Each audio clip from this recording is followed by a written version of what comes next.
नमस्कार. आज 20 ऑगस्ट 2026 वार आहे गुरुवार. लोकसत्ता आणि द हिंदू वृत्तपत्र विश्लेषणमध्ये आपलं स्वागत आहे. पहिली बातमी, SIRला मुदतवाढ. मतदार याद्यांचे प्रारूप आठवडाभर निलंबाने. अंतिम यादी 4 नोव्हेंबर रोजी प्रकाशित केली जाईल. त्यापूर्वी जी पहिली प्रारूप यादी आहे ती याच्यापूर्वी 24 ऑगस्ट रोजी प्रकाशित होणार होती. ती आता 1 आठवड्याने विलंब होणार आहे. ओके, तर नक्कीच जेव्हा कधी SIRची पहिली यादी तुमच्याजवळ येईल त्यावेळेस तुम्ही प्लीज स्वतःचं नाव त्यासोबतच कुटुंबातील कोण्या प्रौढ नागरिकाचं नाव आपलं कट झालेलं नाही का हे तपासायचं आहे. व जर कट झालेलं असेल तर तुम्हाला लगेच BLOशी संपर्क साधायचा आहे व फॉर्म 6 तिथं भरून द्यायचा आहे. ओके, ही बातमी यापूर्वीच आपण कनेक्ट केली होती. नेक्स्ट पहा, अगदीच महाराष्ट्र हादरवणारी ही बातमी आहे. 10 वर्षाच्या मुलीवर अत्याचार करून खून. जुन्नर तालुक्यातील ही घटना आहे. 25 वर्षीय आरोपी अटकेत. मग नक्कीच पहा, महाराष्ट्र राज्य सरकारने या गुन्ह्याची दखल घेतलेली आहे. त्यासोबतच महाराष्ट्र राज्याच्या उपमुख्यमंत्री सुनेत्रा पवार यांनी अगदीच पोलिसांना वगैरे तशा पद्धतीने आदेश दिलेले आहेत की 15 दिवसांमध्ये या गुन्ह्याचा तपास पूर्ण करायचा आहे व हा जो खटला आहे तो जलद गती न्यायालयामध्ये चालवायचा आहे. ओके, मग नक्कीच पहा, या अनुषंगाने बॅकवर्ड लिंकेजेस महाराष्ट्र बाबत नक्कीच परीक्षेला विचारले जाऊ शकतील, कारण याच्या काही दिवसांपूर्वीच नसापूर घटना आपण पाहिलेली आहे. ओके, मग अगदी ती घटना त्यानंतर ह्या म्हणजे हे कुठेतरी जाऊन थांबणं गरजेचं या निमित्ताने. व अगदी पहा, निबंधामध्ये परीक्षेला पॉईंट येऊ निबंधामध्ये प्रश्न येऊ शकतात किंवा अगदीच आपल्या सोसायटी याबद्दल पण परीक्षेला प्रश्न येऊ शकतात. आता सोसायटीमध्ये हा पॉईंट कसा बनू शकतो पहा, तर विकृत मानसिकता का होत चाललेली आहे किंवा हिनस क्राईमचे जे वाढ आहे आपल्या देशामध्ये ते का वाढत आहे. ओके, आता अगदी यालाच अनुषंगाने पहा, आपण एक पॉईंट पण सांगितलेला होता की डेमोग्राफिक डिव्हिडंड सध्याला आहे, परंतु हे उद्या चालून डेमोग्राफिक डिझास्टर पण होऊ शकेल. ओके, त्यामुळे पहा, युवकांच्या हाताला काम मिळणं पण गरजेचं आहे. ते डेमोग्राफिक डिव्हिडंड या अनुषंगाने मी बोललेलो होतो. पण नक्कीच पहा, आता ही वेळ नाही आहे कदाचित या न्यूजचं विश्लेषण वगैरे करण्याचे. त्यानिमित्ताने मी या बातमीला इथं स्किप करून पुढे जातोय. झारखंडमधील आंदोलन स्थगित. समस्या सोडवण्यासाठी राज्य सरकारला 2 महिन्यांची मुदत देण्यात आलेली आहे आंदोलकांमार्फत. त्यासोबतच पहा, लगेच SITचं गठन तिथं झालेलं आहे. यासोबतच जे राज्य सरकार आहे यांनी मागचे जे 22 रिझल्ट होते ना त्यांनी त्याला स्टे दिलेला आहे किंवा म्हणजे अगदीच पहा, ते रिझल्ट आता त्यांनी इनव्हॅलिड केले आहेत. मग आता या अनुषंगाने आता पाहता येईल पहा की जे पूर्वी सिलेक्ट झालेले प्रामाणिक कॅन्डिडेट त्यांचं काय, कारण पहा त्यांनी पण लगेच काल निदर्शने केली आहेत व कालच्या बातमीपत्रामध्ये हे आपण न्यूज पाहिलेलीच होती. ओके, त्यानंतर NTA सुधारणांबाबत प्रतिज्ञापत्र देण्याचे निर्देश. आता ही बातमी तुम्ही द हिंदूमध्ये चांगल्या पद्धतीने पाहू शकता. पहिल्यांदाच आलेली आहे. तुम्हाला माहिती असेल NTA मार्फत घेण्यात येणारे एक्झाम आहेत पहा. एक आहे JEE. ओके, त्यानंतर एक आहे नीट, त्यासोबतच पहा नेट. ओके, ह्या 3 परीक्षा NTA मार्फत घेतल्या जातात. बरोबर आहे, नॅशनल टेस्टिंग एजन्सी. मग आता नॅशनल टेस्टिंग एजन्सीने 2024 मध्ये जो झालेली नीट एक्झाम होती ना तो पेपर फुटलेला होता. बरोबर आहे. मग अगदी त्यावेळेस फक्त काही विद्यार्थ्यांची तिथं री एक्झामिनेशन झाली होती, परिपूर्ण विद्यार्थ्यांची तिथं री एक्झामिनेशन झाली नव्हती 2024ला. व त्यावेळेस पण पहा, सुप्रीम कोर्टालाच इंटरव्हीन करावं लागलं होतं त्या केसमध्ये. बरोबर आहे. मग त्यावेळेसच सुप्रीम कोर्टाने काय म्हटलं होतं पहा, तुम्हाला तुमचे रिफॉर्म्स करायचे आहेत. बरोबर, तरी पण पहा 2024चा त्यांनी काही धडा घेतला नाही. पण त्यांनी एक समिती बसवली होती, राधाकृष्णन समिती त्यांनी बसवली होती, इस्रोचे चीफ. ओके, मग त्यांच्या अनुषंगाने पहा 2024 मध्ये हे रिपोर्ट वगैरे सबमिट झाली. बरोबर, मग पहा त्याच्यानंतर 2026ला पण परत एकदा पेपर फुटला नीटचाच. ओके, त्यानंतर पहा 2024 मध्येच नीटचा पण पेपर फुटलेला होता जून बद्दलचा. ओके, त्यावेळेस मी देऊन आलेलंच होतं की घरी येण्याच्या पूर्वीच पहा पेपर फुटल्याची बातमी समजली होती. ओके, मग नेटचा पण त्यावेळेस पेपर फुटला होता. 18 जून काहीतरी तारीख असेल, मे बी तुम्ही पाहू शकता ती. ओके, तर पहा नेट आणि नीट दोन्ही फुटलेले होते. मग यावेळेस पण झालं काय पहा, यावेळेस नेटमधील 3 जे पेपर्स आहेत, आता ते काय गुड माहिती नाही आहे आपल्याला, त्यांनी क्लॅरिफिकेशन दिलेलं नाही, परंतु इंग्लिश, कॉमर्स आणि सोशिओलॉजी या 3 विषयाचे जे पेपर्स आहेत ते परत एकदा होणार आहेत नेटबद्दलचे. आणि नीटचे जे आहे ते तर री एक्झामिनेशन झालेली आहे. बरोबर, मग ही री एक्झामिनेशन झाल्यानंतर पहा आता त्यांनी कोणती नंदन निलेकानी समिती बसवलेली आहे. ओके, यामध्ये काही प्रॉब्लेम नाही आहे. परंतु पहा, मग सुप्रीम कोर्टाने आता आदेश दिले किंवा तुम्ही असं का करत आहात. तुम्ही ठीक आहे 2024ला तुमच्याकडून एक चूक झाली होती व माणूस हा चुकीचा पुतळा आहे, मान्य करतो आम्ही, त्याबद्दल काही प्रॉब्लेम नाही. मग तुम्ही राधाकृष्णन समिती बसवली होती ना, मग त्यांचे जे पॉईंट्स आलेले होते किंवा त्यांचे जे रिकमेंडेशन्स आले होते त्या फाईलला तुम्ही काय केलात, याचं आता ॲफिडेव्हिट सुप्रीम कोर्टाला दाखल करायचं आहे, NTA त्यांनी सांगितलेलं आहे. अन्यथा पहा, तुम्ही 2024ची जी समिती रिकमेंडेशन दिली होती त्यालाच तुम्ही जर इम्प्लिमेंट केलं नाही, मग ही समिती बसवलात का? मग हा प्रश्न आता सुप्रीम कोर्टाने NTA विचारलेला आहे व त्यांनी तेच म्हटलंय पहा, की पहिल्यांदा तुमच्याजवळ म्हणजे आता अगदी पहा, तुम्ही काय केलात पहा, अगदी जर कसं सांगायचं म्हटलं, हां तुम्ही पहा 100 रुपयाचं एखाद्या व्यक्तीकडून लोन घेतलेलं आहात व म्हटलात की बाबा मी या गोष्टीपासून काहीतरी काम करणार आहे, बरोबर. मग ते काम तुम्ही केला नाही तर तसेच पैसे तुमच्या पॉकेटमध्ये तसेच आहेत. परत पहा तुम्ही 100 रुपयेपासून त्याच व्यक्तीकडून परत एकदा 100 रुपये घेत आहात. ओके, म्हणजे पहिल्यांदा तुम्ही एक काम करण्यासाठी त्याच्याकडून 100 रुपये लोन घेतलात. ओके, व ते तुम्ही तशाच पद्धतीने पॉकेटमध्ये ठेवलात व ते काम तुम्ही केलं नाहीत व परत एकदा मला पैसे पाहिजे किंवा मला त्याच कामासाठी परत एकदा 100 रुपये पाहिजे असं म्हणल्यासारखं ही कंडिशन आहे, असं सुप्रीम कोर्टाने NTA फटकारलेलं आहे व 3 आठवड्याची त्यांना मुदत दिलेली आहे किंवा तुम्ही मला लवकरात लवकर सांगा ह्याचं तुम्ही काय केलात राधाकृष्णन समितीचं. मग आता नंदन निलेकानी यांची पण समिती बसणार आहे, बसलेली आहे. मग त्यांनी पण लवकरच पहा रिकमेंडेशन देतील. मग आता सुप्रीम कोर्टाची थोडीशी वचक असल्यामुळे पहा नक्कीच NTA मध्ये सुधारणा होतील, ही पॉझिटिव्ह न्यूज आपल्याला थोडीशी दिसत आहे. Okay, done. त्याच्यानंतर आपण पुढे जाऊयात. नेक्स्ट पहा, केंद्रीय मंत्र्यांचा दररोज एका विद्यापीठाचा दौरा, जेनझी बरोबर संवाद साधण्यासाठी मोदी सरकारचा निर्णय हा त्यांनी घेतलेला आहे. आता येथून UGC नेट परीक्षेला प्रश्न विचारला जाऊ शकतो की आपल्या देशामध्ये किती विद्यापीठे आहेत, तर देशभरामध्ये एकूण 1300 विद्यापीठ आहेत पहा. ओके, जवळपास आपल्या देशामध्ये पूर्ण 1300 विद्यापीठे आहेत व 1300 पैकी जर तुम्ही पाहिला तर 57 केंद्रीय आहेत, म्हणजे सेंट्रल गव्हर्नमेंटची 57 आहेत. त्यासोबतच पहा 522 विद्यापीठे कोणाची आहेत, स्टेट गव्हर्नमेंटची आहेत आणि उर्वरित जे विद्यापीठे आहेत ती खाजगी आहेत. ओके, खाजगी किंवा अभिमत म्हणजे deemed to be university. Okay, म्हणजे त्यांना दर्जा देण्यात आलेला नाही आहे तरी पण दर्जा मिळालेला आहे असं तुम्ही कन्सिडर करा. त्या पद्धतीने आहे ती की डीम्ड टू बी युनिव्हर्सिटी असे काही उर्वरित विद्यापीठे आहेत. तर असे सर्व जर आकडा पाहिला तर तुम्ही 1300 विद्यापीठे आज घडीला आपल्या देशभरामध्ये कार्यरत आहेत. Okay, done. त्याच्यानंतर सरकार काय काय करणार आहे मग यांच्यासोबत, तर ते पाहूयात आपण एकदाच. तर पहा, एक दिवस एक विद्यापीठ या कार्यक्रमांतर्गत नियुक्त केंद्रीय मंत्री संबंधित विद्यापीठाची भेट घेतील. त्यानंतर विद्यापीठात मंत्री विद्यार्थ्यांचे संवाद साधतील, विविध विषयांवरील त्यांची मते जाणून घेतील आणि त्यांना सरकारच्या विविध कल्याणकारी योजनांची, विशेषतः युवा विद्यार्थ्यांसाठी असलेल्या योजनांची माहिती देणार आहेत. त्यानंतर या भेटीसाठी विद्यापीठे आणि मंत्री यांच्यात समन्वय साधण्यासाठी जबाबदारी शिक्षण मंत्री प्रल्हाद जोशी आणि युवा व्यवहार व क्रीडा मंत्री मनसुख मांडवीय यांच्यावरती सोपवण्यात आलेली आहे. ओके, हे 3 पॉईंट थोडंसं PIB साठी म्हणून मी सांगण्याचा प्रयत्न केला, परंतु UGC नेटला हे डायरेक्टली प्रश्न याच्या पूर्वी पण आलेले आहेत, विद्यापीठांची संख्या वगैरे सांगा म्हणून. ओके, त्यामुळे प्लीज हा पॉईंट तुम्ही लक्षात ठेवा. त्याच्यानंतर पाकिस्तान विरुद्ध भारताचे वर्चस्व, म्हणजे पहा लास्ट 21 इयर्स झाली आपण कधीही पाकिस्तानकडून हारलेलं नाही, अगदी तेच विजय आपला, तसाच आपण जो वारसा आहे तो कायम ठेवलेला आहे, त्याबद्दलची बातमी आहे ती. ओके, त्यानंतर पहा महसूल विभागातील प्रतिनियुक्ती बंद, म्हणजे त्याचा इफेक्ट आता तुम्हाला हे करणार नाही व आर्टिकल जेव्हा आले त्यावेळेस पाहूयात. तशी म्हणजे छोटीशीच न्यूज आहे त्यामुळे याला स्किप करतोय मी. नेक्स्ट पहा, MPSCच्या निर्णयांचा फटका, 76 उमेदवारांची 2 जागांवरती निवड, पदे रिक्त राहण्याची शक्यता. आता पहा, MPSCने ऑप्ट आउटचं ऑप्शन काढून टाकलेलं आहे. या निमित्ताने पहा एकच उमेदवार डबल वेळेस तिथे सिलेक्ट होईल व या यादीमध्ये पहा 76 उमेदवारांची 2 जागांवरती निवड झालेली आहे. मग नक्कीच आता याचा परिणाम असा आहे पहा की जो वेटिंग लिस्टमध्ये जो विद्यार्थी आहे व त्याला खरंच नोकरीची गरज आहे ना, त्याला ती नोकरी मिळणार नाही व पहा ते पोस्ट जे आहेत तशाच पद्धतीने व्हॅकंट जातील. नुकसान विद्यार्थ्यांचं आहे पहा. त्यामुळे MPSCने याबद्दल थोडंसं जागांचा जो पेच आहे ना तो सोडवण्याचा प्रयत्न त्यांनी करावा. त्याच्यानंतर पहा, पुढील वर्षी 4 इयत्तांच्या अभ्यासक्रमात बदल होणार आहे राज्य सरकारच्या वतीने. 5वी, 7वी, 9वी आणि 11वीतील जे स्टेट बोर्ड आपले आहेत त्यांची जी पाठ्यपुस्तक आहेत ती बदलणार आहेत, अभ्यासक्रम बदलला जाणार आहे 5वी, 7वी, 9वी आणि 11वीचा. Okay, done. त्यानंतर आपण पुढे जाऊयात. नेक्स्ट पहा, सोनिया गांधी यांचं आत्मचरित्र, belonging a journey of love, हे त्यांचं नवीन येणारं आत्मचरित्र आहे. नोव्हेंबर महिन्यामध्ये हे मे बी प्रकाशित होईल. Okay, done. त्याच्यानंतर आपण पुढे जाऊयात. देशातील 5 राज्यांत हत्ती मानव संघर्षांची क्षेत्र निश्चित करण्यात आलेली आहेत.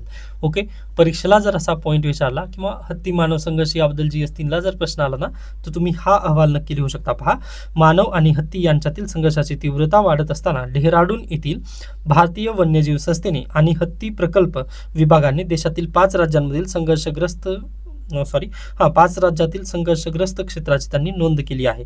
त्यामध्ये राज्य कोणते कोणते आहेत? कर्नाटक, केरळ, तामिळनाडू, ओडिशा आणि पश्चिम बंगाल. परीक्षेला बॅकवर्ड लिंकेजेसमधून UPSC प्रश्न असा पण विचारले जाऊ शकते. पहा की हत्तीचं वास्तव्य कुठं कुठं आहे. तर नक्कीच कर्नाटक, केरळ, तामिळनाडू, ओडिशा आणि पश्चिम बंगाल यासोबतच पहा नॉर्थ ईस्टर्न स्टेट्समध्ये पण आहेत, परंतु इथं ह्युमन आणि वाईल्ड लाईफ कॉन्फ्लिक्ट थोडंसं कमी आहे. परंतु जर तुम्ही साऊथला जर पाहिलात तर जास्त आहे ते. ओके, तुम्ही आठवत असेल पहा की तामिळनाडूमधलीच ती आय थिंक न्यूज असेल 2-3 वर्षापूर्वीची की हत्तींना तशा पद्धतीने हे करून मारण्याचा प्रयत्न तिथे झालेला होता पहा हत्तीला. ओके, व भरपूर घटना तशा पद्धतीने साऊथ इंडियामध्ये घडलेल्या आहेत. ओके, आता अगदीच पहा शेतकऱ्यांच्या नजरेतून पाहिलं तर त्यांचं पण बरोबर आहे व प्राण्यांच्या नजरेतून पाहिलं तर त्यांचं पण बरोबर आहे. त्यामुळेच पहा ह्युमन आणि वाईल्ड लाईफचे कॉन्फ्लिक्ट आहे ते टाळणं कुठेही म्हणजे गरजेचंच आहे. ओके, त्यासाठी पहा सुप्रिया साहू यांनी पण याच्यापूर्वीच निर्णय भरपूर घेतलेले आहेत. आता अगदी त्याच अनुषंगाने पहा आपण एकदा आता क्षेत्र तिथं हे केलं आहे, ठरवून दिलंय किंवा इथं काय होतात तर ह्युमन आणि वाईल्ड लाईफमध्ये कॉन्फ्लिक्ट होतात. आता जसं की पहा उदाहरण घेऊयात आपण, तर हे आहे जंगल.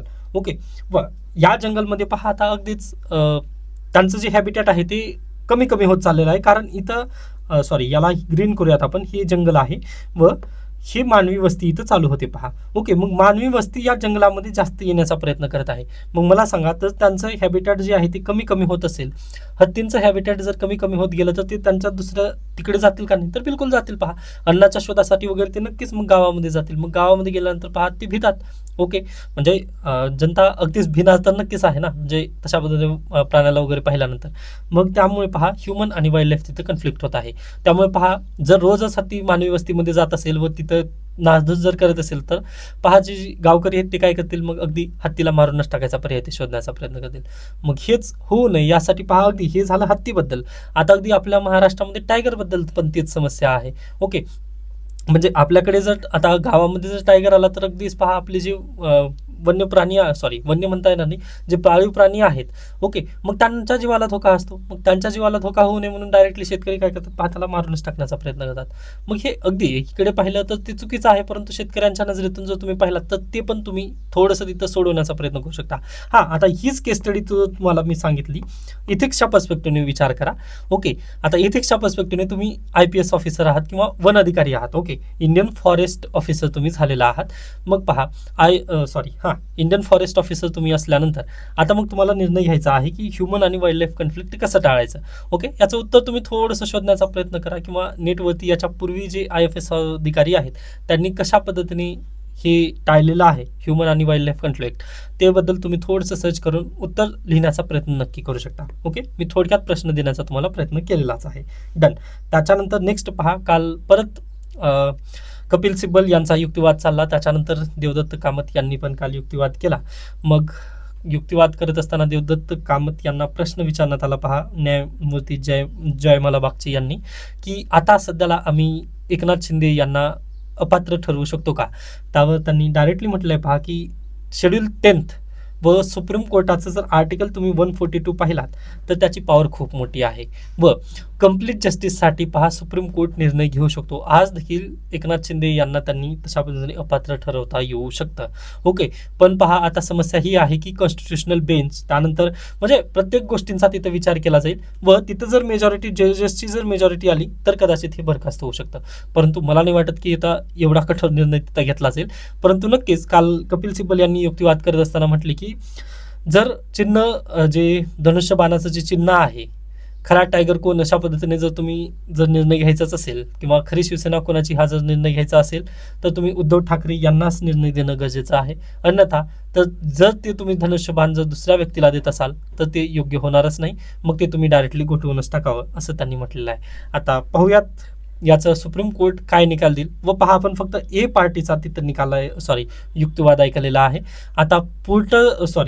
पुढचं जे हे आहेत म्हणजे बी ही पार्टी जी आहे त्यांचा युक्तिवाद अद्याप राहिलेला आहे, म्हणजे एकनाथ शिंदे यांच्या गटांचा युक्तिवाद अद्याप राहिलेला आहे. मग तो युक्तिवाद ऐकल्यानंतर आपल्या लक्षात येईल किंवा खऱ्या अर्थाने कोण बरोबर होतो किंवा कोण चुकीचं.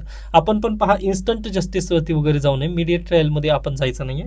त्यानिमित्ताने थोडंसं थांबा. प्रिन्सिपल ऑफ नॅचरल जस्टिस आपल्या देशात लागू आहे, या निमित्ताने मी पण थोडंसं आवरत आहे स्वतःला. ओके, जेव्हा फायनल जजमेंट येईल त्यावेळेस मी डिटेलमध्ये याला घेणारच आहे, निश्चिंत राहा तुम्ही. डन. त्यानंतर पुढे चला. नेक्स्ट पहा, हां, मत्स्य व्यावसायिकांना कर्जमाफी हा प्रश्नचिन्ह आहे. व पहा याच्यामध्ये तुम्ही जाऊ नका सध्याला, कारण वर्ल्ड ट्रेड ऑर्गनायझेशनमध्ये भारत सरकारने पण आता मत्स्यपालन किंवा मत्स्य व्यवसायासाठी आता तिथे सबसिडी वगैरे भारत सरकार देणार नाही. त्यानिमित्ताने या बातमीला थोडंसं आता रिलिव्हन्स याचं कमी झालेलं आहे, त्यामुळे मी याला हायलाईट पण केलं नाही व तुम्हाला पण त्यामध्ये जास्त डीप डाईव्ह करू नका असंच मी सांगेन.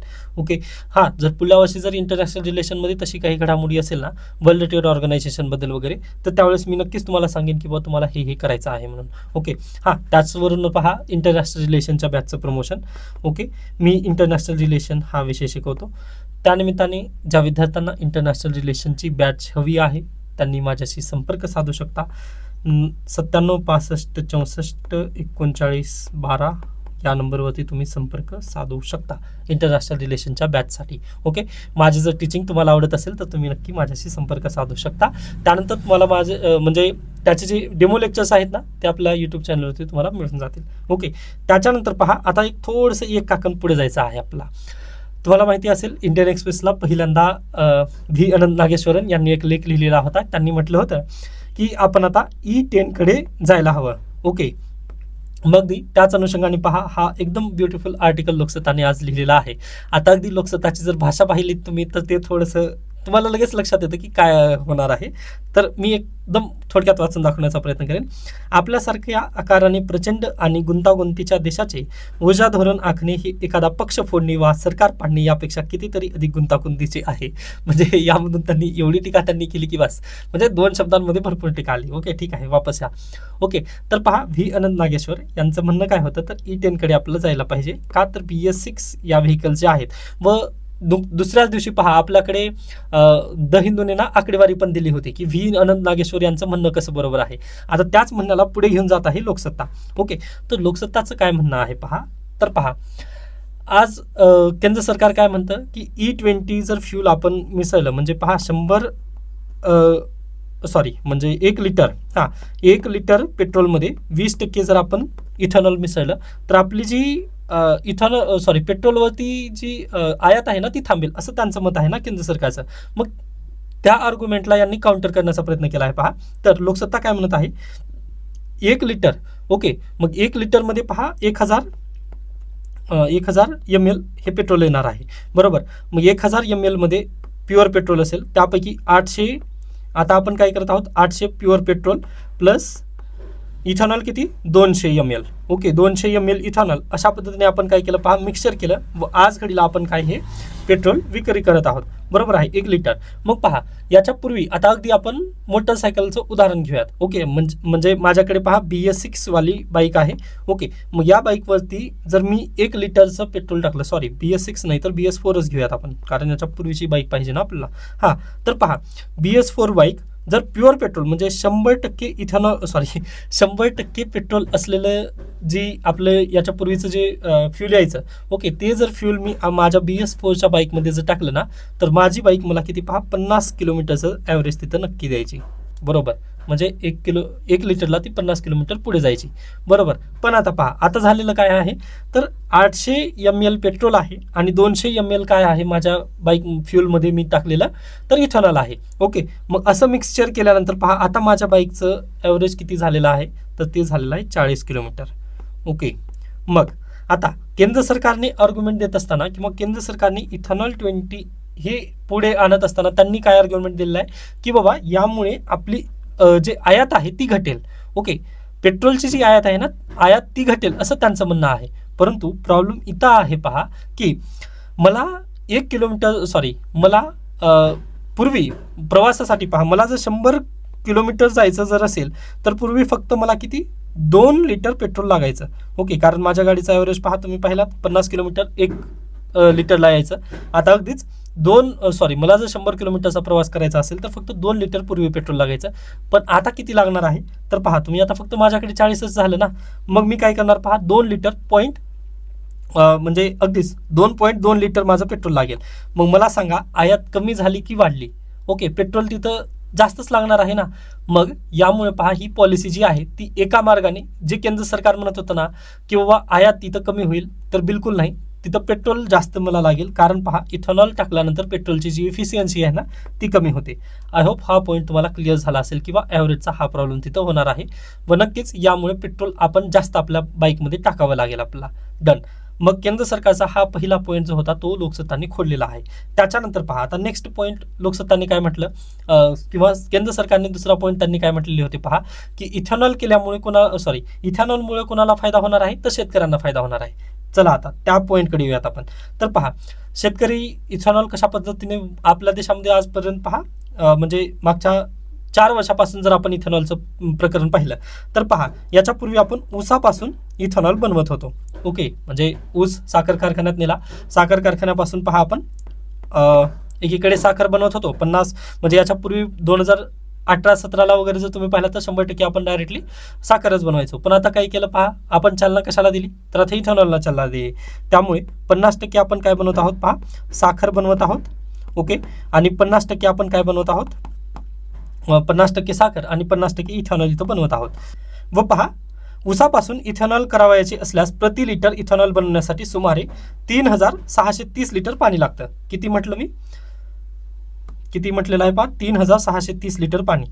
1 लिटर इथेनॉल साठी पहा, 1 लिटर इथेनॉलसाठी किती पाणी लागणार आहे, 3630 लिटर एवढं पाणी लागेल आपल्याला 1 लिटरच्या इथेनॉलसाठी, ऊसापासून जर इथेनॉल काढायचं म्हटलं तर. मग आता पहा आपल्या देशामध्ये यावेळेस काय आलेलं आहे, अल निनो आलेला आहे व एकीकडे पाण्याची आपल्याला दिक्कत आहे का नाही, तर बिलकुल आहे. व महाराष्ट्र सेंट्रिक पहा तुम्ही, आता नक्कीच मराठवाड्यामध्ये पण पहा ऊसाचे कारखाने वगैरे भरपूर आहेत, बरोबर. किंवा मी आत्ताच एक प्रश्न पण दिलेला होता, म्हणजे या आठवड्यासाठी, की ऊसाचं जे प्रोडक्शन आहे ते महाराष्ट्रात कशा पद्धतीने वाढत आहे व महाराष्ट्रामध्ये बेसिकली ते कशा पद्धतीने म्हणजे शिफ्ट होत आहे आता. ओके, तो प्रश्न तुम्ही नक्कीच लिहिला असाल किंवा त्यावरती ज्यावेळेस रिसर्च करणार ना त्यावेळेस हे सर्व पॉईंट क्लिअर होतीलच तुमचे, बरोबर आहे. मग पहा ऊसापासून आपण इथेनॉल बनवण्यासाठी पाणी जास्त लागणार आहे व महाराष्ट्रामध्ये सध्याला पाण्याची किल्लत. मग यामुळे पहा आता अगदीच इथेनॉल इथं कमी करावं लागेल. मग हे शेतकऱ्यांना समजलं. मग आता अगदीच USA कशापासून बनवतो किंवा ब्राझीलमध्ये पण पहा ऊसाचं प्रोडक्शन जास्त आहे किंवा शुगरचं प्रोडक्शन जास्त, त्यामुळे त्यांनी ठीक आहे चालू शकतं तिथं. त्याच्यानंतर पहा आता अगदीच इथं प्रॉब्लेम काय झाला, ऊसापासून ज्यावेळेस आपण इथेनॉल बनवत आहोत ना, 50% साखर आणि 50% इथेनॉल असं जर बनवत असताना साखरेचा जे पुरवठा आहे ना तो कमी झाला. ओके, साखरेचा पुरवठा कमी झाला म्हटल्यानंतर पहा आपल्याकडे आता अगदीच ऑगस्ट महिना श्रावण चालू आहे. श्रावणच्या मध्ये पहा तुम्ही भरभरून सण उत्सव वगैरे येणार आहेत. त्यानंतर दिवाळी येते, दसरा येतो. ओके, मग यामध्ये पहा गोड पदार्थ बनवले जातात उत्सवामध्ये, बरोबर. मग त्यावेळेस साखरची तिथं साखरची मागणी वाढेल ना, तर बिलकुल पहा साखरेची मागणी वाढेल आणि पुरवठा काय झालेला आहे, कमी झालेला आहे. का, तर आपण 50% इथेनॉलला देत आहोत ना ऊस. मग याचमुळे प्रॉब्लेम काय झालेला आहे, तर साखरच्या किमती वाढतील. मग हे केंद्र सरकारला समजल्यानंतर केंद्र सरकारने USAचं मॉडेल अवलंबवायचा प्रयत्न केला. USA काय करतं पहा, तर मक्यापासून त्यांनी काय करतात, मक्यापासून त्यांनी इथेनॉल बनवण्याचा प्रयत्न करतात. मग भारत सरकारने पहा लास्ट 2 वर्ष काय केलं, त्यांनी मक्याला त्यांनी प्राधान्य दिलं की बा आता काय करायचं, आपण मक्यापासून इथेनॉल बनवायचं. मग शेतकऱ्यांनी पण काय केले पहा, तर नक्कीच मका जास्त पेरायचा. कारण तुम्हाला पण माहिती आहे आपल्याकडे म्हण पण आहे पहा, की जे पेरेल तेच उगवायचं आपण. ओके, मग अगदी शेतकऱ्यांनी पण तेच केले की बाबा आता सरकारच जर आपला मक्यावरती शिफ्ट होत असेल इथेनॉल बनवण्यासाठी, तर आपण ऊस सोडून तिकडे शिफ्ट व्हायला काय प्रॉब्लेम आहे. मग नक्की त्याच अनुषंगाने पहा शेतकऱ्यांनी पण ना 2 वर्षामध्ये, मागच्या 2 वर्षाचं जर तुम्ही कृषीची आकडेवारी पाहिली तर मागच्या 2 वर्षामध्ये 8% आपलं मक्याचं जी इंडस्ट्री आहे ती वाढलेली आहे. कशामुळे, तर ह्या इथेनॉलमुळे. ओके, मग ठीक आहे. मग आता आपण इथं किती लिटर पाणी म्हटलं होतं, 3630 लिटर पाणी लागतं 1 लिटर इथेनॉल बनवण्यासाठी ऊसापासून. तर आता आणखीन एक सरप्राईज तुम्हाला इथं वाट बघत आहे. तर ते सरप्राईज म्हणजे तुम्ही पाहू शकता 1 लिटर इथेनॉल तयार करण्यासाठी उलट 4670 लिटर पाणी लागतं इथं. ओके, किती, 4670 एकच मिनिट, हां कुठे लिहिलं मी, 4670 लिटर पाणी लागतं कुठे, मक्यापासून जर इथेनॉल बनवायचं म्हटलं तर. मग आता मला सांगा केंद्र सरकार अगदी जे पूर्वी म्हणत होतं ना की शेतकऱ्यांना इथं फायदा होत आहे, तर इथं शेतकऱ्यांना फायदा होणार आहे का, तर बिलकुल नाही पहा, कारण इथं पाण्याचा जास्त अपव्यय होणार आहे. ओके, ठीक आहे. आणखीन आपला पॉईंट प्रूव्ह करायचा राहिला, सॉरी. तर पहा, आता ठीक आहे, मग मला सांगा, शेतकऱ्यांनी पण पहा 8% इथं काय केलेलं आहे, त्यांनी प्रोडक्शन वाढवलेलं आहे मक्याचं, बरोबर आहे. मग मक्याचं प्रोडक्शन 8% वाढवलं म्हटल्यानंतर त्यांनी, आता पहा ना तुम्ही, एवढं आपल्याकडे हे शेत आहे. ओके, आता हे माझं शेत आहे असं तुम्ही समजून चला. या शेतीमध्ये पहा, मी पूर्वी काय घ्यायचं, तर सोयाबीन घ्यायचं. ओके, मग सोयाबीन माझं पुढे कुठं एक्सपोर्ट व्हायचं पहा, तर ऑइल मिलसाठी माझं सोयाबीन एक्सपोर्ट व्हायचं पूर्वी. ओके, मग मला लक्षात आलं पहा की सोयाबीनला भाव आता येत नाही आहे. ओके, मग आता याऐवजी जर मी मका घेतला व मका जर डायरेक्टली इथेनॉलसाठी जर दिला ना, तर मला जास्त प्राईस मिळेल. म्हणजे सोयाबीनला माझ्या 5,000 रुपये भाव होता, तर आता मी किती इथे मका जर यामध्ये किती मला 8,000 रुपये मिळणार आहेत. तर मला सांगा तुम्ही, मी कुठे प्राधान्य देईल? सोयाबीनऐवजी मी मक्याला प्राधान्य दिलं. मग आता पहा, आत्ता जसं आपण सांगितलं की आता आपल्या म्हणजे आपला भारत देश म्हटल्यानंतर सण उत्सवांसाठी नक्कीच प्राधान्य दिलेलं आहे. ओके, मग आता दसरा, दिवाळी, त्यानंतर नक्कीच आता पहा श्रावण महिना चालू आहे. मग सण उत्सवामध्ये आपल्याकडे तळलेले पदार्थ वगैरे होतात, त्यामुळे किंवा घरोघरी पहा ऑइलची तर गरज असतेच असते, बरोबर आहे. मग आता काय होणार आहे, सोयाबीन याच्या पूर्वी म्हणजे फक्त मी एकटं नाही, तर माझ्या आजूबाजूचे पण शेतकरी काय करतील पहा, सोयाबीनला बाजूला करतील, कारण भावच नाही आहे त्याला, त्यामुळे त्याला बाजूला करतील व मका इथं जास्त वाढवतील. का? तर इथेनॉलसाठी, बरोबर आहे. मग सोयाबीन कमी कमी होत जाईल, प्रोडक्शन कमी होत जाईल आपल्या देशामध्ये. मग ऑइलच्या किमती वाढतील का नाही? कारण तेलाची तर मागणी आपल्या देशामध्ये दिवसेंदिवस वाढणार आहे व दिवाळी तर पुढे आहे, आणखीन दसरा पुढे आहे. मग या निमित्ताने पहा तेलाच्या किमती वाढतील. मग तेलाच्या किमती वाढल्यानंतर भारत सरकार काय करेल पहा, अगदीच आपल्या देशामध्ये तर आता ऑइलचं प्रोडक्शन कमी झालेलं आहे, बरोबर. मग ऑइलचं प्रोडक्शन कमी झालं, त्यामुळे आपण कोणाकडे जाऊ, लगेच फोन करू इंडोनेशियाला, इंडोनेशिया मला ऑइल प्लीज पाठवा. पाम तेल आपण कुठून आणतो? इंडोनेशियाकडून आणतो. आणि काल आपण पाहिलेलं होतं रशिया आणि युक्रेनचं युद्ध चालू आहे, तरी पण आपण पहा सनफ्लॉवर जे ऑइल आहे ते कुठून घेत आहोत? रशिया युक्रेनकडून मागवतो. मग हे प्रॉब्लेम होईल पहा. मग मला सांगा, केंद्र सरकार जे म्हणत होतं ना की आपण आयात कमी होईल, पेट्रोलियम पदार्थाची आयात वगैरे कमी होईल व आपलं जे डॉलर आणि रुपयाचं जे युद्ध चालू आहे ते कमी कमी होईल व रुपया स्ट्रॉंग होईल असं जे म्हणत होतं ना, इथेनॉलमुळे आपलं रुपया स्ट्रॉंग होईल असं जे म्हणत होतं ना, ते काय झालं? मग आता इथं परत तेच झालं पहा. बॅलन्स शीट जी आहे आपली, म्हणजे काय म्हणू शकता, जे बॅलन्स शीट आपली, sorry, balance of payment crisis. Okay, yes. तर ते बॅलन्स शीट जी आहे ती परत क्रायसिसमध्ये जाणार नाही का? तर बिलकुल यस. कारण तुम्ही पहा ना, आपण इथेनॉल इथं निर्मिती करत आहोत, परंतु ऑइलचं काय करणार आहात तुम्ही?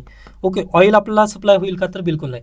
त्यासोबतच पहा डाळींचं पण तेच होणार आहे. आपल्या देशामध्ये ऑलरेडी डाळींचं क्रायसिस आहे, त्या डाळी पण आपण दुसऱ्या देशांकडूनच आयात करतो आज घडीला आपण. मग त्याच अनुषंगाने परत जर तुम्ही डाळी पण बंद केला, सोयाबीन पण बंद केलं किंवा अन्य जे प्रोडक्शन आहेत ते सर्वच जर बंद केलात ना तुम्ही, तर आपल्याला सगळीकडूनच पहा इथे फटका नक्की बसणार आहे. मग इथेनॉल आपल्यासाठी चांगलं आहे का वाईट आहे? आता एकीकडे पहा, इथेनॉल जर आपण आणलं तर एक गाड्यांची तिथं काय होत आहे, गाडी आपली बंद पडत आहे. ओके, गाड्यांचं इंजन खराब होत आहे. आता हा पॉईंट जो आहे तो आपण परवा दिवशीच्या न्यूजपेपरमध्ये पाहिलेला होता आणि द हिंदूने पण ते कव्हर केला. त्यानंतर दुसरा पॉईंट आत्ताच पाहिलेला आहे, पण कोणता? तर बॅलन्स ऑफ पेमेंटचा क्रायसिस. Okay, BOP crisis. त्यानंतर थर्ड पॉईंट कोणता होता पहा? शेतीमधलं क्रायसिस. ओके, मग हे सर्व पॉईंट इथं हे होत आहेत, म्हणजे एका इथेनॉलमुळे पहा किती गोष्टींचं इथं नुकसान होत आहे.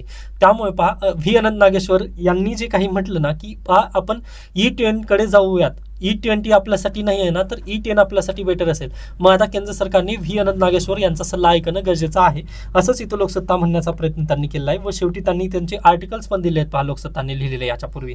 ओके, त्यामुळे पहा इथं लोकसत्ताने बोलण्याचा प्रयत्न केला आहे की विनाशकाळाची विपरीत बुद्धी यापेक्षा अन्य दुसरं काही नाही आहे. कारण तुम्ही पहा ना, आता अगदी मान्य केलं, एकीकडे इथेनॉलचं प्रोडक्शन वाढलं तर सोयाबीनच्या किमती तिथं हे होतील व सोयाबीन ऑइल जे आहे ते आपलं योग्य, सॉरी, म्हणजे काय म्हणू शकता, त्याची महागाई जास्त वाढेल व अन्नधान्यांची जर महागाई वाढली तर ते परवडणारं नाही आहे पहा.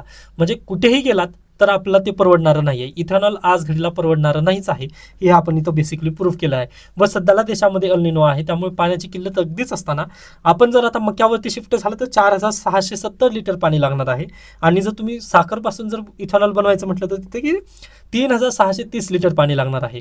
ओके, त्यामुळे पहा इथेनॉलची जी पॉलिसी आहे ना ती पूर्ण फसवी आहे, हे इथं सांगण्याचा किंवा हे प्रूव्ह करण्याचा लोकसत्ताने प्रयत्न केला. आय होप हा आर्टिकल तुम्हाला नक्की योग्यरित्या समजलेला असेल. Okay, done. आता पहा लगातार 3 दिवस हे आर्टिकल आलेले आहेत, त्यामुळे नक्कीच केंद्र सरकारकडे आता हा एक ऑप्शन आहे की E10 कडे वापस जायचं किंवा इथेनॉल परिपूर्णरित्या बंद करायचं. अन्यथा इथं त्यांनी काय केलेलं आहे पहा, पुढचे भावी आयुष्यातील इथेनॉल बद्दलचे जे चॅलेंजेस आहेत ना ते पण दाखवण्याचा प्रयत्न केला आहे. जसं की आता लोकसत्ता इथं काय म्हणत आहे पहा, जर आज घडीला इथेनॉल E20 कडे जर तुम्ही गेला नाहीत तर प्रॉब्लेम काय होईल पहा, की लोक सगळेजण जास्त इन्व्हेस्ट करतील व इन्व्हेस्ट करून मोठा फुगा होईल. ओके, इन्व्हेस्टमेंटचा तो मोठा फुगा होईल व तिथून जर प्रोडक्शन येत नसेल ना तर ते फुगा फुटला की मग अगदी इन्व्हेस्टर्सचे पण तिथं पैसे बर्बाद होऊ शकतात. ओके, मग हे एक चॅलेंज अगदीच इथेनॉल इंडस्ट्रीला आज घडीला लागलेला आहे. आय होप हा आर्टिकल तुम्हाला नक्की योग्यरित्या समजला असेल. त्याच्यानंतर आपण पुढे जाऊयात, वृद्ध आईवडिलांच्या सांभाळासाठी कायदेशीर कारवाई हवी. ओके, आता पहा, आपल्या भारत देशामध्ये एक कायदा आहे, आई वडील आणि ज्येष्ठ नागरिक यांच्या चरितार्थ कल्याणासाठी अधिनियम 2007. ओके, व महाराष्ट्र राज्यामध्ये पण हा कायदा लागू आहे व त्या अनुषंगाने पहा, महाराष्ट्रामध्ये लास्ट इयरमध्ये पहा, मार्च अखेर एकूण 9,722 प्रकरणे दाखल झाली होती.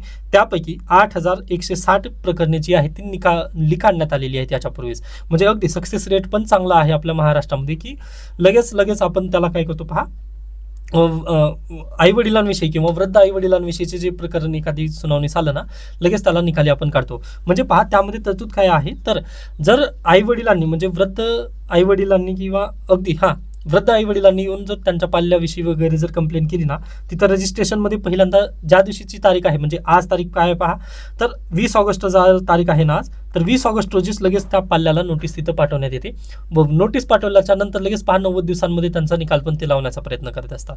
ओके, एवढं ते फास्ट अँड फ्युरियस पद्धतीने काम करतात, ही चांगली गोष्ट आहे व खरंच ते गरजेचं आहे पहा.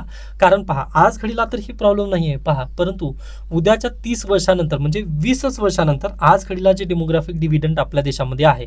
ओके, तुम्ही पण लिहिलात ना उत्तरांमध्ये की 65% आपल्याकडे काय आहे, तर युवा जनरेशन आहे. ओके, तर पहा, ही युवा जनरेशन ज्यावेळेस उद्या चालून काय होतील पहा, बुड्ढे होतील. मग ते बुड्ढे झाल्यानंतर पहा, आपल्या देशामध्ये किंवा भारतीय संविधान पण आपलं काय म्हणतं, तर सोशल जस्टिस द्यायचं आहे. मग सोशल जस्टिसवरती आपल्याला खूप पैसे खर्च करावे लागतील पहा. ओके, मग त्यासाठी किंवा आज घडीला जे युवा आहे ना ते उद्या जाऊन बुड्ढे होतील. मग ते उद्या वृद्ध झाल्यानंतर पहा, उद्या वृद्ध झाल्यानंतर त्यांचं सहकार्य कोण करणार आहे. ओके, मग त्यासाठीच हे सर्व कायदे जे आहेत ना ते चांगल्या पद्धतीने अंमलबजावणी त्यांची होणं गरजेचं आहे. आय होप तुम्हाला पॉईंट क्लिअर होत असेल. कारण पहा, आज घडीला जर या लोकांना तुम्ही रोजगार नाही दिलात तर उद्याचं जे सोशल जस्टिसवरती जे हे आहे फंड आहे ना ते खूप जास्त द्यावं लागेल सरकारला.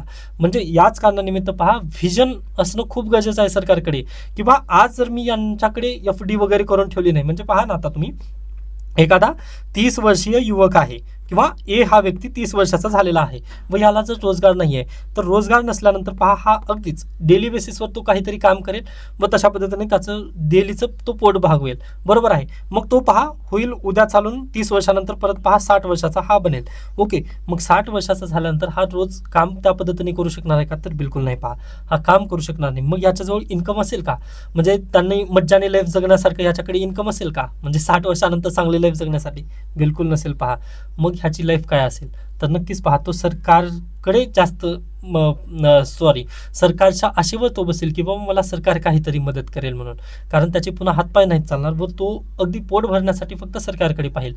मग पहा, सरकारला काय करावं लागेल पहा, सोशल जस्टिसच्या ज्या स्कीम आहेत ना त्यावरती जास्त पैसा खर्च करावा लागेल. मग याच अनुषंगाने पहा, कोणतेही जे डेव्हलपिंग कंट्रीज असू द्या किंवा म्हणजे युनायटेड नेशन्सच्या ज्या काही रिपोर्ट्स वगैरे भारत सरकारला सांगतात ना, त्या काय म्हणतात की पहा, पहिल्यांदा तुम्ही इन्फ्रास्ट्रक्चरवरती काम करा. इन्फ्रास्ट्रक्चरवरती जर काम केलं तर पहा, आपल्या देशामध्ये काय येतील, रोजगार येतील. ओके, मग रोजगार ते पण कशा पद्धतीचे पहा, तर अगदी तिथे रजिस्ट्रेशन बरोबर पद्धतीने केलं जाईल व तुम्हाला तिथे काय म्हणू शकता, PLI स्कीम्स वगैरे म्हणजे ज्या पेन्शनच्या ज्या स्कीम्स वगैरे आहेत, PF फंड, माय बॅड, मला वर्ड सापडत नव्हता तो, तर पहा, जे PF फंड वगैरे जे तुमचं आहे ना ती तिथं सांभाळलं जाईल व तशा पद्धतीने तुमचं PF अकाउंट वगैरे ते मेंटेन केलं ना तर तुम्हाला 60 वर्षाच्या नंतर त्यावरतीच तुम्हाला पेन्शन तिथं प्राप्त होईल. बरोबर आहे. त्यामुळे पहा, रोजगार निर्मिती करणं गरजेचं आहे व इन्फ्रास्ट्रक्चर आपल्या महाराष्ट्रात किंवा भारत देशामध्ये डेव्हलप होणं गरजेचं होतं. ओके, जर ते डेव्हलपमेंट 30 वर्षामध्ये झालं, इथंच जर झालं असेल तर तो आजपासूनच पहा PF वरती तो कॉन्ट्रीब्यूट करेल व उद्या चालून तो सरकारवरती बोज बनणार नाही पहा. मग हेच सांगण्याचा प्रयत्न भरपूर रिपोर्ट्स वगैरे केले आहेत. परंतु पाहूयात, भारत सरकार अद्याप पण वेळ आहे पहा भारत सरकारकडे, तर नक्कीच बस अद्याप सुटलेली नाही आहे, कारण AI ची बस आणखीन येत आहे. ओके, त्या बसमध्ये जर सरकारने चढण्याचा प्रयत्न केला तर ते सर्व काही बेटर होईल. ओके, तर हे अशा पद्धतीने आहे. थोडंसं विषयांतर झालं परंतु ते खूप गरजेचं होतं. पण पहा हे या नोटबुक सॉरी या वृत्तपत्रामध्ये तो पॉईंट आला नाही, पण तो आपण अवांतर जाऊन कव्हर केलेला आहे. आता वापस या. तर पहा महाराष्ट्र राज्य सरकार काय करत आहे. मग आता नक्कीच महाराष्ट्र राज्य सरकारने आता एवढं चांगल्या पद्धतीने इफिशियंटली काम करत आहे महाराष्ट्र राज्य सरकार, पण आणखीन यामध्ये बदल करण्याचं किंवा म्हणजे अगदी एक प्रेरणा घेण्याचा प्रयत्न करत आहे महाराष्ट्र राज्य सरकार. कसं तर पहा नुकतंच ना 28 एप्रिल 2026 रोजी तेलंगणाने काय केलंय, कायदा केलेला आहे. ओके, त्या कायद्यानुसार त्यांनी काय म्हटलंय, एखादा हा व्यक्ती जर हा तेलंगणा सरकारमधील कर्मचारी असेल, ओके, व त्याचे आई वडिलांनी जर कंप्लेंट केली की हा माझा जो हा मुलगा आहे ना तो मला तशा पद्धतीने सांभाळत नाही आहे, आम्हाला तो घराबाहेर वगैरे काढलाय, असं जर त्यांनी कंप्लेंट केली आणि ते जर प्रूफ झालं तर काय होणार आहे पहा, यांची मिनिमम 15% रक्कम म्हणजे सॉरी मॅक्झिमम 15% रक्कम जी आहे ती ॲटो डेबिट होणार आहे. ॲटो डेबिट होऊन ह्या व्यक्तीच्या म्हणजे सॅलरीमधून 15% म्हणजे मॅक्सिमम 15% जी रक्कम आहे ती डायरेक्टली ॲटो डेबिट होऊन कोणाच्या खात्यामध्ये क्रेडिट होईल, तर त्या व्यक्तीच्या पॅरेंट्सच्या खात्यामध्ये ती क्रेडिट केली जाणार आहे. असा तेलंगणा सरकारचा हा कायदा आहे. मग नक्की तशाच धर्तीवर महाराष्ट्र राज्य सरकारमध्ये पण कायदा बनवण्यात यावं असं त्यांनी एक रिकमेंडेशन दिलं आहे किंवा बनवलं जाईल का अशी एक अपेक्षा त्यांनी केली आहे. ओके, फक्त एवढा पॉईंट तुम्ही लक्षात ठेवा आणि ही आकडेवारी एक लक्षात ठेवा की महाराष्ट्र चांगल्या पद्धतीने एफिशियंटली काम करत आहे. पण पहा एकच सांगणं असेल की अशी वेळच येऊ नये. ओके, कोण्याही पाल्यावरती किंवा पॅरेंट्सवरती पण तशा पद्धतीने वेळच येऊ नये हेच चांगलं कर्तव्य असेल पहा. पण ठीक आहे, पाहूयात त्याच्यानंतर पुढे चला. नेक्स्ट पहा, अशा पद्धतीने आजचं लोकसत्ता इथं संपतं. नेक्स्ट आहे आजचं द हिंदू. ओके, द हिंदूमधील आपण ह्या 2 बातम्या पाहिलेल्या आहेत, द हिंदूमध्ये कव्हर झालेल्या आहेत, सॉरी लोकसत्तामध्ये कव्हर झाल्या आहेत. त्याच्यानंतर a Palestinian state is the foundation for regional peace. आता परत मी स्वतःची ब्रँडिंग करतो किंवा सॉरी काय म्हणू शकता प्रमोशन करतो. इंटरनॅशनल रिलेशनची जर एखाद्या विद्यार्थ्याला बॅच हवी असेल तर नक्कीच माझ्याशी संपर्क साधू शकता. आता हा आर्टिकल आलेला आहे पॅलेस्टाईन इश्यूबद्दल. ओके, तर पहा पॅलेस्टाईनचा इश्यू काय आहे नेमका. तुम्हाला माहिती आहे मिडल ईस्ट. ओके, मिडल ईस्टमध्ये इस्रायल आणि पॅलेस्टाईन. आता इस्रायल फॉर्मच कशा पद्धतीने झाला पहा, तर अगदी तुम्हाला माहिती आहे.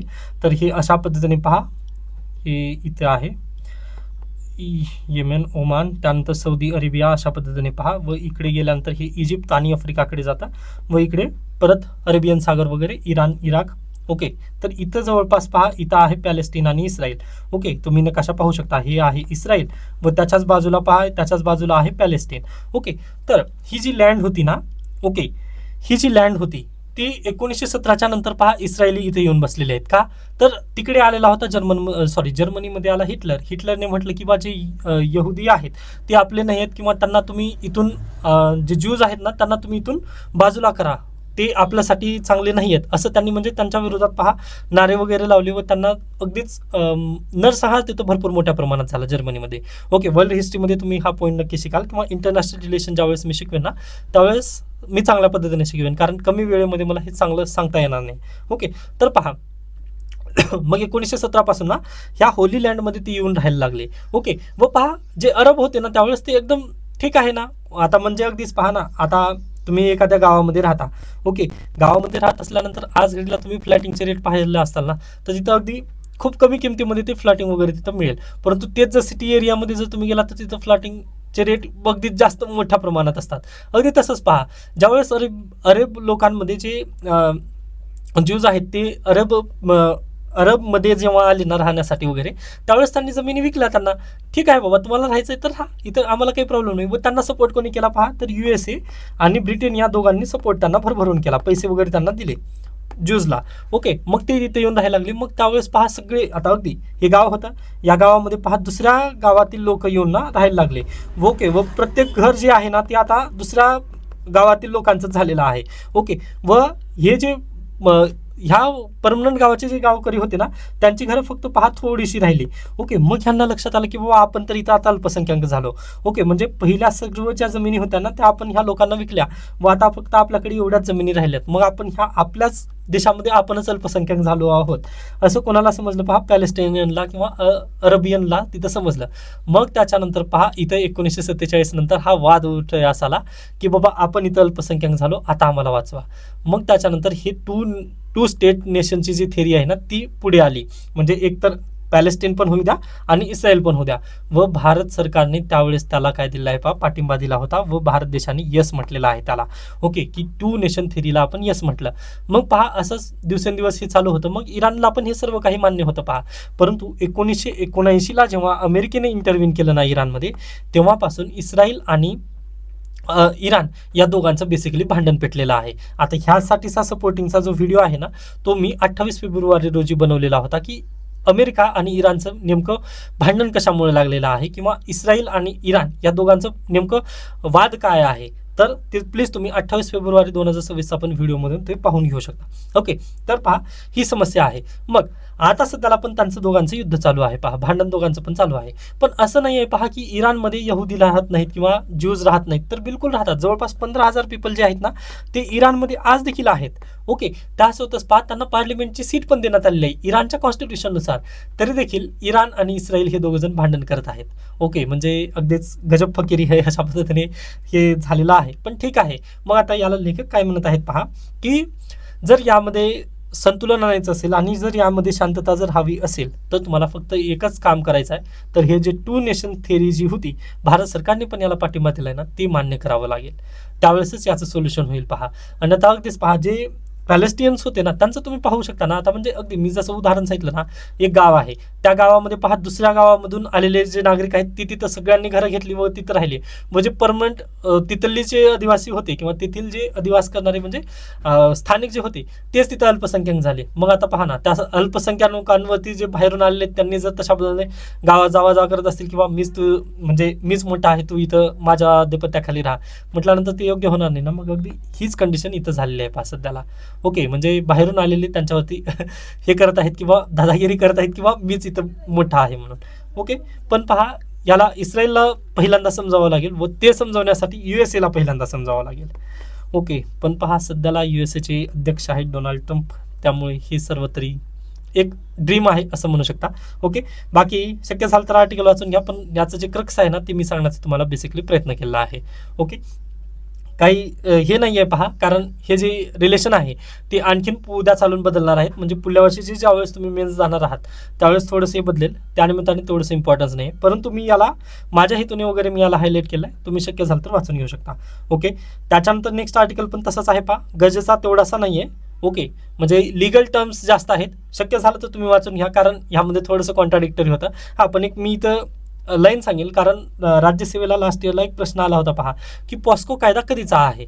तसंच पहा इथं एक कायदा दिलेला आहे, तो म्हणजे पॉश कायदा. हा कायदा आहे पहा 2013चा. ओके, व हा पॉश कायदा काय आहे, sexual harassment of woman at work place prevention and prohibition and redressal act 2013 हा कायदा आहे पहा पॉश. ओके, म्हणजे महिलांचं म्हणजे कामाच्या स्थळी महिलांचं लैंगिक शोषण होऊ नये आणि त्याला प्रतिबंध यावं यासाठीचा जो कायदा आहे तो म्हणजे पॉश कायदा आहे.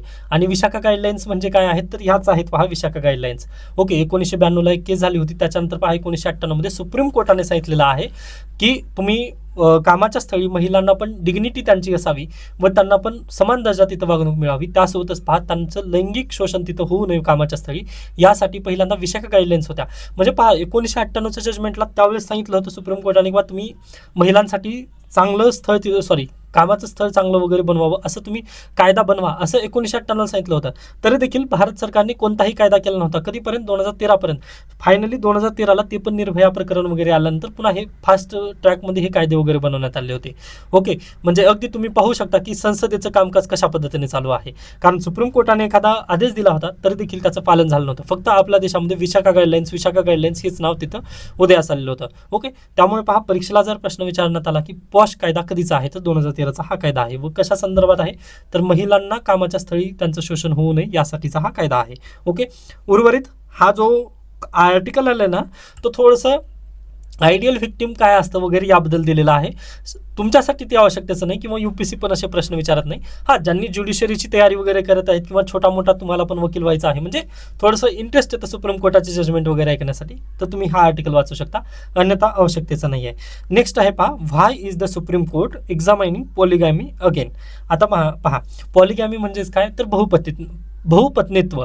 ओके, आता आपल्या देशामध्ये बहुपत्नीत्व मान्य आहे का अमान्य आहे, तर बिलकुल अमान्य आहे. पहा आपल्या देशामध्ये बहुपत्नीत्वाला हे नाही आहे, काय म्हणू शकता, संरक्षण नाही आहे. व भारतीय न्यायसंहितामधील सेक्शन 82 जे आहे ना, भारतीय न्यायसंहितामधील जे 82 सेक्शन आहे त्यानुसार पण पहा, जर बहुपत्नीत्व तुम्ही म्हणजे तुमच्याकडे एक पत्नी आहे, हे ह्या व्यक्तीला पहा पहिली पत्नी आहे, जसं की आपण आमिर खान यांचं उदाहरण देऊयात. ओके, आमिर खान यांना पहिली पत्नी होती, मग त्यांना डिवोर्स दिल्यानंतरच त्यांनी दुसरी तिथं विवाह वगैरे ते केले. अगदी तशा पद्धतीनेच करता येतं. अन्यथा तुम्ही जर पहिल्या पत्नीला डिवोर्स न देता जर तुम्ही दुसरी पत्नी पण तिथं केलेली असेल तर तुम्हाला सेक्शन 82 नुसार तिथं सजा तिथं सुनावली जाऊ शकते. ओके, मग अगदी त्याच अनुषंगाने पहा, पण आपल्या देशामध्ये कायदा आहे कोणता, 1937चा इस्लामबद्दलचा. ओके, त्या कायद्याचं नाव पहा कुठं आहे, मुस्लिम पर्सनल लॉ शरीयत ॲक्ट 1937. या कायद्यानुसार ना बहुपत्नीत्वाची इस्लाम धर्मियांना परमिशन आहे. मग याला 5 जे सोशल वर्कर्स आहेत, हां, त्यांनी काय केलं आहे, चॅलेंज केलं आहे सुप्रीम कोर्टामध्ये की जो शरीयत कायदा आहे इस्लाम मुस्लिम पर्सनल लॉ जो आहे 1937चा, त्याला त्यांनी चॅलेंज केलं आहे व त्यांनी म्हटलं की बा हे जे 1937च्या कायद्यामध्ये त्यांना बहुपत्नीत्वाची परमिशन देण्यात आली ना, ती त्यांनी क्वॉश करावी किंवा त्याला डिलीट करून टाकावं असं सुप्रीम कोर्टाला त्यांनी सांगितलं. व पहा यासाठी त्यांनी कोणत्या कोणत्या कलमांचा आधार घेतलेला आहे, तर इथे पहा आर्टिकल 14, 15, 16 या कलमानुसार पहा आपलं भारतीय संविधान काय म्हणतं की कायद्यासमोर सर्वजण समान आहेत आणि रिलिजननुसार तुम्ही डिस्क्रिमिनेशन वगैरे करू शकत नाही. बरोबर आहे. 14 कलम काय, समानता आहे, आणि 15 आणि 16 काय पहा, रिलिजननुसार तुम्ही डिस्क्रिमिनेशन करू शकत नाही. मग पण आपल्या देशामध्ये पहा 1937चा जर तुम्ही कायदा पाहिला तर इथं काय 1937चा कायदा म्हणतो की तुम्ही बहुपत्नीत्व इस्लाम धर्मीय जर तुम्ही असाल तर तुम्हाला तो बहुपत्नीत्व मान्य आहे. तर तिच्या कायद्यानुसार मुस्लिमांना बहुपत्नीत्व तिथं मान्य आहे पहा. मग याच अनुषंगाने आणि तुम्ही जर पाहिला तर इस्लाम धर्मीय भारतीय संविधानासमोर समान नाही किंवा भारतीय न्यायसंहिता जी आलेली आहे त्यामधील 82 हे सेक्शन त्यांना लागू का होत नाही. मग याचसाठी पहा त्यांनी म्हटलेत की जे 5 सदस्य गेलेले आहेत सोशल वर्कर्स, त्यांनी म्हटले की ह्याला तुम्ही केव्हा क्वॉश करा. त्यानंतर पहा ही न्यूज इन प्रोसेस आहे. सुप्रीम कोर्टाचा एकदा फायनल जजमेंट येऊ द्या, त्यानंतर आपण याला परत एकदा चांगल्या पद्धतीने डिस्कस करता येईल.